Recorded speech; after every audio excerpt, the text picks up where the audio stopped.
diduga selisih paham, membuat seorang ibu tiri di Palembang bernama Penta Apriliza nekat melakukan penganiayaan terhadap anak sambungnya sendiri.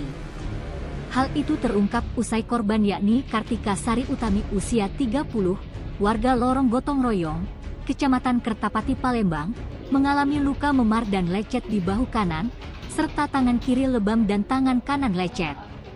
Tidak terima kejadian yang dialaminya itu, membuat Kartika melaporkan ibu tirinya ke SPKT Polrestabes Palembang. Berdasarkan isi laporannya, Kartika Sari mengungkapkan penganiayaan yang dialaminya terjadi di Jalan Abikusno CS, Lorong Rozali, Kecamatan Kertapati Palembang.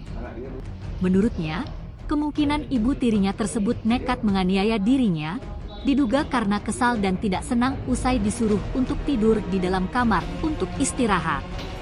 Tidak senang ditegur, membuat pelapor dan terlapor terjadi selisih paham hingga membuat terlapor emosi disertai marah, lalu menarik pelapor, mencengkam tangan dan bahu pelapor hingga mengalami lebam, memar hingga lecet di bahu dan tangan kanan. Ibu sambung, ibu tiri jatuhnya? Iya. Dianiaya itu pas dianiaya di rumah apa di mana? Di rumah. Jadi di pas rumah bapak. Di rumah bapak, pas dicekek itu mana? Bukan dicekek, di ini. Dicakar saya. Dicakar, sambung. Tangan mukul? Tangan. Itu? Iya. Dicengkapnya pecah mano kan tidak perlu merhati ke kan Pak aku kan.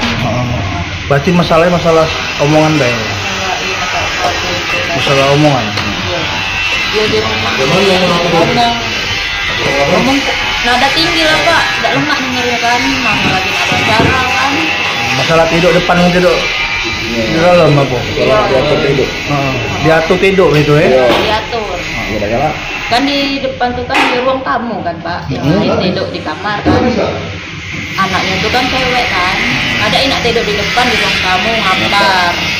Ada ya kenapa ada konaan cowok-cowok kan, ya itu kan tidak saudara kan Pak, jadi kan tidak tahu kita kan Pak.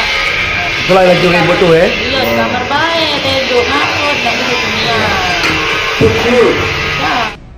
Tim Liputan Sumsel Update TV melaporkan.